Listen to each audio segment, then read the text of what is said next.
eu vou falar sobre algumas dúvidas que as pessoas comentaram nos vídeos do YouTube dessa sessão, ou que comentaram no Facebook, ou até algumas pessoas me mandaram e-mail e inbox na página do Facebook. Então, eu estou aqui hoje para sanar dúvidas. E obviamente essas dúvidas são relacionadas a intercâmbio e viagem para fora do país, porque é sobre isso que essa sessão se trata. A dúvida que as pessoas mais têm, mais me perguntam, colocam nos comentários e tudo mais, é sobre as diferenças entre o Canadá e a Inglaterra, já que algumas já sabem que eu morei no Canadá durante um tempo também. Bom, para falar sobre isso a gente tem que lembrar de algumas coisas. Primeiro que eu não tenho como falar sobre o Canadá no geral e nem sobre a Inglaterra no geral. O máximo que eu consigo fazer é uma comparação entre Toronto e Manchester, que são as duas cidades que eu morei nesses dois países. Que eu estou morando, na verdade, aqui, né, ainda na Inglaterra. Outra coisa importante de lembrar é que o que eu posso falar aqui é sobre a minha experiência pessoal, sobre a minha experiência numa época específica, em relação à pessoa que eu era e em relação ao estilo de vida que eu tenho, assim, nada vai ser real ou nada vai ser abrangente a todo mundo, porque somos todos diferentes, né? E para eu fazer isso eu tenho que contar um pouco de como foi a minha experiência no Canadá, porque da Inglaterra vocês estão assistindo aí a cada vídeo que eu faço. Eu fui pro Canadá em 2009, era inverno quando eu fui em fevereiro, e eu fui com um visto de estudante para 6 meses, só que o meu curso estava comprado para apenas um mês. Mas a minha intenção indo para o Canadá não era aprender inglês, a minha intenção era em trabalhar no Canadá com serviços, com subempregos, assim, com coisas que imigrantes podem fazer sem ter formação alguma. Por exemplo, pessoas que limpam coisas, babysitter, garçonete, esse tipo de emprego que é fácil conseguir sem ter muita referência. Eu não pedi o visto de trabalho para o Canadá. Por quê? Porque na época me disseram que era assim que podia ser feito. E eu sabia que eu estava indo para trabalhar ilegalmente, porque eu sabia que eu ia ter visto só até 6 meses e minha intenção era de ficar mais. Então, para vocês entenderem, eu fiquei no Canadá durante 1 ano e 5 meses. Durante 6 meses desse 1 ano e 5 meses eu tinha visto de estudante, só que eu estudei apenas um mês, todos os outros meses eu trabalhei ilegalmente. Se a polícia tivesse me encontrado em algum momento, eles tinham o direito de me deportar. Existem maneiras de você entrar legal no Canadá para trabalhar. Por motivos óbvios, eu não sei exatamente como se faz, mas o Google tá aí para ser usado, né, galera? E eu não vou ensinar como que se faz para conseguir trabalho do jeito que eu consegui no Canadá, porque, gente, por motivos óbvios também, né, eu não vou ensinar ninguém a fazer nada ilegal, não é uma coisa que eu me orgulhe. Obviamente eu me orgulho de ter trabalhado no Canadá, mas eu não me orgulho de ter feito coisas ilegais e eu não vou ensinar ninguém a fazer coisas ilegais aqui. Então, se você tem intenção de trabalhar no Canadá ou de estudar no Canadá, é só você ir na embaixada do Canadá que você consegue todas as informações que você precisa. Quando eu digo você ir na embaixada, você pode também ir no site da embaixada do Canadá e vai ter o mesmo tipo de informação. Agora, em relação à viagem para a Inglaterra, eu vim para a Inglaterra para estudar exclusivamente. Eu continuo trabalhando aqui com as mesmas coisas que eu trabalhava no Brasil e uma delas é exatamente isso que você está vendo agora, vídeos. E a outra coisa é aquele blog que vocês deveriam acessar todo dia, que se você não sabe qual é o acidezfeminina.com.br. Eu vim com um curso de inglês já comprado de 4 meses, porque é o tempo que eu vou ficar aqui na primeira temporada. Depois desses 4 meses eu vou voltar ao Brasil para uns compromissos pessoais e profissionais, vou ficar mais uns meses e aí eu volto para cá de novo para ficar mais 4 meses. Para a Inglaterra eu não solicitei o visto antes de vir para cá, porque esse país tem um acordo com o Brasil, que significa que você pode chegar no país e demonstrar toda a sua papelada, mostrar e provar que você está vindo para devidos fins, e assim você vai ter o visto na hora de no máximo 6 meses. E aí a gente entra numa outra dúvida que muita gente tem, que é a questão da imigração. Quando você chega aqui para passar na imigração para entrar no país, ou quando você chega em qualquer lugar. O brasileiro tem uma mania esquisita de querer causar pânico nos outros, falando que é muito complicado, que não sei o que, quando você chega para passar pela imigração e blá blá blá. Só é complicado se você não estiver sendo honesto. Se você estiver sendo honesto, com a papelada explicando que você tem um curso comprado aqui, ou que você está vindo para turismo, e que você tem um lugar para ficar, e que você tem o dinheiro suficiente para ficar aqui, Não tem por que ser complicado. O máximo que vai acontecer são os policiais checarem as informações que você deu.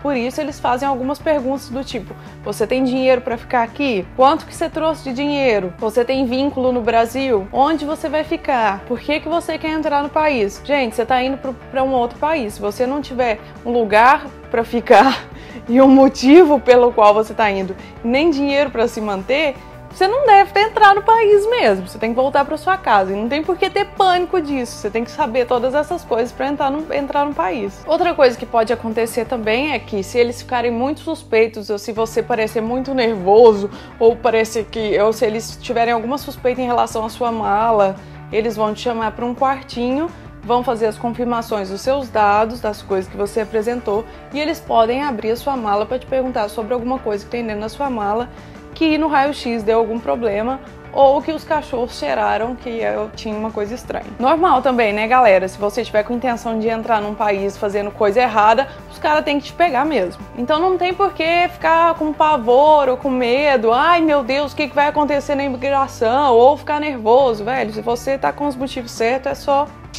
eu tô com os motivos certos e é isso aí, passou, beleza. Outra questão que o pessoal pergunta bastante é sobre como imigrar para outro país. Velho, eu não sei nada disso. Tipo, você tem que procurar outra informação em outros lugares, porque eu nunca imigrei para outro país, eu não tenho intenção de morar fora do Brasil mais do que algumas temporadas. Então não sei te informar, foi mal. Agora vamos às diferenças entre Toronto e Manchester. Toronto tem muito imigrante, é uma cidade grande com muito imigrante de todos os mundos e com muita cultura. Inclusive em Toronto tem bairros específicos de cada país. Por exemplo, tem a Pequena Itália, tem o bairro que tem mais português, que você anda nas ruas, tem muita gente falando português de Portugal e do Brasil. E assim por diante, tem regiões e bairros para cada país, não cada país, mas assim, para a maioria da galera que tem lá daquele país. Manchester não tem isso, tem alguns imigrantes, a maioria deles são muçulmanos, mas não tem tanto imigrante igual tinha em Toronto, talvez porque Manchester é uma cidade menor, ou talvez por causa das regras do país. Por que isso é uma informação útil? Porque se você quiser aprender inglês, às vezes é melhor você ir para um lugar, uma cidade menor, um lugar menor, que tenha menos imigrantes, porque você vai aprender o inglês com pessoas nativas na língua. Eu, por exemplo, não conheci quase nenhum canadense enquanto eu estava no Canadá. Todo o contato que eu tive com as outras pessoas elas eram de outros países, inclusive gente que já morava lá há muito tempo. Então, se você optar a ir para o Canadá aprender inglês, opte por uma cidade menor, num lugar mais afastado dessas cidades grandes que tem muitos imigrantes. Uma grande vantagem do Canadá é que o custo de vida lá é bem menor que aqui. Comida é mais barata, roupa é mais barato, aluguel é mais barato e até o curso de inglês é mais barato do que aqui na Inglaterra. Isso se dá porque no Canadá são dólares canadenses e aqui na Inglaterra você usa libra enquanto dinheiro. E a libra ela é muito mais cara para ser comprada em real do que o dólar canadense. Mas em compensação, a Inglaterra tem muito mais história para ser vista, assim, é um país muito antigo, com prédios antigos, com zilhões de histórias para serem contadas, uma coisa que o Canadá tem, mas não na mesma proporção que a Inglaterra. E uma vantagem da Inglaterra é que em volta dela tem vários outros países, pequenos países, que você pode ir dar uma volta num final de semana e voltar tranquilamente. Inclusive porque a maioria dos países europeus você não precisa de visto para entrar enquanto turista, você pode só chegar no aeroporto, mostrar o seu passaporte e declarar que você está indo como turista, ter um endereço para ficar, a passagem de volta e você entra de boa. Outro ponto importante sobre Toronto e o Canadá é o tempo. Em Toronto você tem quase 6 meses de inverno pesado. Em janeiro a temperatura pode chegar a mais de menos 30. Mais de menos 30 é engraçado, mas é isso mesmo. Quando eu tava lá, eu acho que eu cheguei a pegar menos 26 de sensação. É um inverno fodido, pesado. Mas eu prefiro neve do que chuva. Aqui na Inglaterra chove muito. E é por isso que nesse ponto eu acho que o Canadá é mais interessante, até porque no Brasil a gente já vê muita chuva, não nessa época, né, porque ultimamente anda chovendo pouco, tá até faltando água, mas a gente não vê neve, a não ser que você more bem no sul do país. E aí é outra coisa interessante de viver uma experiência diferente. Mas a chuva da Inglaterra também é diferente da chuva que a gente tá acostumado a ver no Brasil, porque aqui chove assim, é um chuvisco chato o dia inteiro às vezes, ou então às vezes tá um sol e aí você sai na rua e aí começa a chover, mas não é essas chuvas igual a gente vê no Brasil que tipo cai água pra caralho e não dá pra você sair na rua sem um guarda-chuva bom. Não, aqui se você tiver com um capuz, você já sai na rua de boa, não se molha tanto. E o inverno aqui é mais ameno. O mínimo que eu peguei, acho que foi -2. Muita gente também pergunta sobre a diferença do inglês. A diferença do inglês basicamente é gíria. E algumas palavras que na Inglaterra são escritas diferentes do Canadá e dos Estados Unidos. E também tem o fato de que os ingleses, eles costumam falar as coisas mais certas, tipo assim, I'm going to. E nos Estados Unidos e no Canadá, geralmente você fala I'm gonna to, I wanna to. Os ingleses têm um inglês mais formal do que o pessoal dos Estados Unidos e do Canadá, mas não é nada que tipo, ah, meu Deus, não é nada disso. E o sotaque também, assim como é no Brasil ou em qualquer outro país do mundo, quanto mais a pessoa é do interior e tem menos convivência com outras pessoas que falam outras línguas, mais sotaque pesado ela tem, mas não é nada que você não vai conseguir entender depois de um tempo. E essa questão do sotaque também é mais porque a gente está tão acostumado à mídia dos Estados Unidos e do Canadá, ou americana, né? Que aí a gente vê uma diferença quando vem pra cá, ou pra Austrália, mas gente, sotaque todo mundo tem. Comida é outra coisa que geralmente as pessoas ficam interessadas em saber sobre. Bom, você pode encontrar comida de qualquer canto do mundo nessas duas cidades que eu citei, tanto Manchester quanto Toronto. Você, tipo assim, tem restaurante de todas as etnias, todas as culturas e todas as outras coisas, você vai conseguir sobreviver bem. Só tem uma questão, que é a mesma questão que eu falei no geral sobre a Inglaterra, que é a comida aqui também é mais cara. Se você resolver comer fora ou se você resolver comer em casa, você vai gastar um pouco mais do que você gastaria estando no Canadá, pelo mesmo motivo do dinheiro. E às vezes tem um pessoal que me pergunta sobre baladas, como é as baladas. Velho, eu não sou de balada, eu não sei como é a noite nos lugares, tipo, eu não gosto de balada, eu sou muito caseira e de programas mais tipo, vamos pro pub, beber e conversar com os amigos do que ficar na balada, então eu não sei falar esse tipo de informação. E uma coisa que todo mundo pergunta é em relação aos valores. Quanto você gasta de aluguel? Quanto você gasta para comer? Quanto você gasta para entrar no museu? Quanto você gasta para não sei o quê? Eu não falo sobre valores e tudo mais por apenas um motivo. Os vídeos para o YouTube, eles são atemporais. Isso significa que, ao contrário da televisão, que você senta e assiste aquele programa que vai passar naquela hora, os vídeos para o YouTube vão ficar aqui para a eternidade. Então, você pode estar assistindo esse vídeo agora em fevereiro de 2015, ou você pode estar assistindo esse vídeo em fevereiro de 2018. E eu gostaria que você aproveitasse as informações tanto quanto. Por isso, todos os vídeos que eu faço nessa sessão, eu não falo sobre valores e eu procuro dar dicas que são atemporais. Por exemplo, pegue um hotel no centro. O centro não vai mudar de lugar, entendeu? Então, tipo assim, você vai usar essa informação sempre. Se eu falar sobre valores, você vai gastar tanto no aluguel, ou você vai gastar tanto para entrar no museu, na economia que a gente vive hoje em dia, isso pode mudar semana que vem, entendeu? Então eu dou as dicas que eu posso dar e a partir das dicas que eu posso dar, todo mundo pode ir jogar no Google ou procurar sobre os valores. E tem outra coisa também que é o estilo de vida de cada um. Meu estilo de vida provavelmente é diferente do estilo de vida de cada um de vocês que estão assistindo esse vídeo. Eu, por exemplo, quando viajo para os países próximos aqui da Inglaterra, procuro andar sempre de transporte público ou a pé, pegar um hotel mais barato possível e comer sempre no supermercado. Eu compro comida no supermercado, levo para o hotel e como, porque assim eu posso economizar pagando passagem para outros lugares. Tem gente que gosta de viajar para os lugares e ficar num hotel bom ou visitar alguns restaurantes.